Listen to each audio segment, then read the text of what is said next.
All right, today we're going to break down a really powerful stock trading strategy. It's all about something called price gaps. And let me tell you, when you learn how to spot these and trade them the right way, it's pretty much like having a professional's cheat code for the market. I mean, seriously, what if there was a cheat code? Something that most traders are just never going to find. We're talking about a repeatable, logic-based strategy that can give you a huge edge. And you know what? That's exactly what we're going to unpack right now. So here's the game plan for unlocking this whole thing. First, we'll cover what this cheat code really is. Then we'll get into the nitty-gritty of price gaps. We'll explore the logic behind the gap fill, which is super important. Then we'll see what happens when gaps meet key levels. We'll even build a pro-level combo strategy. And finally, we'll break down the anatomy of a real trade. Sound good? Let's go. All right, let's dive right into it. A trader's cheat code. So, why do I keep calling it that? What makes learning to trade gaps such a professional level advantage? Well, it's because this isn't just another flashy indicator you slap on your chart. Nope, this is a fundamental market behavior. Once you really get it, you start seeing these incredibly high probability trade setups that, honestly, most traders just miss them completely. It gives you this huge analytical edge. Okay, so let's build our foundation here. Before we can trade gaps, we've got to speak the language, right? There are 3 key terms that you absolutely need to know. Let's get them down. First up is a gap up. So, picture this. The market closes for the day, and then, bam! A company releases some amazing news, like a killer earnings report. The next morning, everyone wants a piece of that stock. The buyers are so eager that the price opens way higher than where it closed yesterday. That empty space on the chart? That's your gap up. And you guessed it, the opposite is a gap down. This is usually driven by some kind of bad news. The market opens, and the price just falls off a cliff, opening way lower. All that selling pressure built up overnight, creating that gap down. Okay, now here's the absolute core of our strategy. This is the good stuff, the gap fill. This is what happens when that initial gap, it just doesn't stick. The price reverses and travels all the way back to fill in that empty space on the chart. It literally returns to where it was before the gap happened. So this is the big question, right? Why do some gaps fill and others just keep on running in the same direction? What's the difference?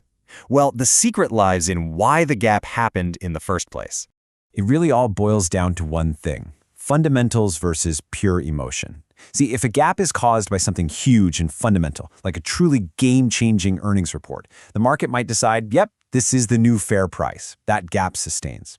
But if the gap is caused by hype, maybe some fake news, or just a massive overreaction, well, that's when the market tends to correct itself. And that is the gap we are hunting for, the emotional one. And this quote right here just nails it. You might think we'd be scared of a huge gap, but actually it's the opposite. We want to see those wide, dramatic gaps. A huge gap screams emotional overreaction. It means the stock is now extremely overbought or oversold. Think of it like a rubber band being stretched way too far. The further it's stretched, the more likely it is to snap back hard. All right, now let's get tactical. Let's start building the actual strategy. Because look, a gap by itself is just an event. It's interesting, but not tradable. But when a gap happens at a really significant spot on the chart, that's when it transforms into a high-quality trade setup. So here's the first layer of our strategy, broken down into 3 simple steps. Step 1, you identify a key level. This is a price zone where the stock has turned around before. You know, a classic support or resistance area. Step 2, you spot a wide gap right into that level. And step 3, and listen, this part is absolutely critical, you wait for intraday confirmation. You need proof on a lower time frame that the reversal has actually started. Okay, check out this example with Palantir. The stock gapped down hard. Now, that looks scary to most people, right? But look where it gapped to, directly into a major support zone that we would have marked out ahead of time. That's our setup. But we don't just buy there. The real entry trigger was seeing a pattern on an intraday chart, in this case a falling wedge, break to the upside. That was our signal that the sellers were exhausted and buyers were finally stepping in. Okay, you ready to take this to the next level? Let's talk about the pro-level combo. We can make this already awesome strategy even more reliable by adding just one more piece to the puzzle. And that extra piece is Bollinger Bands.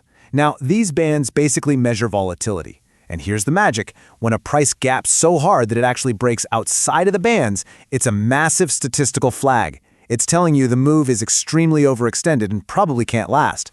It's that rubber band analogy again, but with a technical indicator to back it up. So here's our upgraded pro-level checklist. Step 1, identify that key level. Step 2, spot the wide gap into it. Step 3, we now add this extra confirmation. Does it also break the Bollinger Band? And if all that lines up, we move to the final and most important step. We patiently wait for that trend change confirmation on the intraday chart. This Tesla trade is a textbook example of the pro combo. Check it out.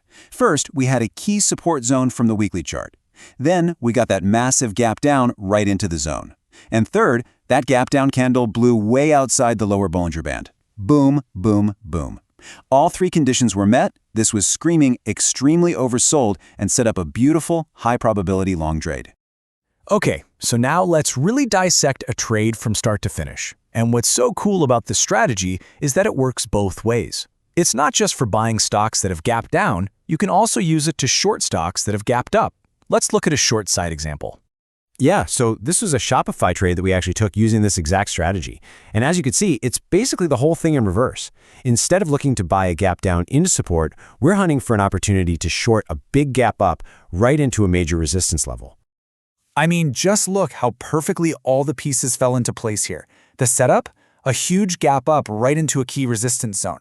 Confirmation number 1, the price smashed through the upper Bollinger Band, signaling it was way overbought. And confirmation number 2, the final trigger, the trend started to break down on an intraday chart, telling us the sellers were finally in control. It was just a picture-perfect short setup. Okay, and I'm going to say this again because it is so important. This is the one rule that truly separates the pros from the amateurs. You never, ever enter a trade just because the price gapped to your level. You have to have the discipline to wait for proof. Wait for the trend to actually change on a lower time frame, like you can see with this pattern in the Disney example. That confirmation is your green light, not the gap itself. So let's wrap this all up into a clear action plan for you. First, do your homework. Identify those key support and resistance zones on your charts. Then, you play the waiting game. Be a sniper. Wait for the market to serve you up a wide emotional gap into one of your zones. Look for that extra confirmation from the Bollinger Band break. And finally, the most important part. Wait patiently for that intraday trend change. Never, ever trade without confirmation. So, there you have it. This isn't just some abstract theory. This cheat code is a pattern that happens over and over and over again in the markets. So the only question left is, now that you know exactly what to look for, where on the charts are you going to spot it next?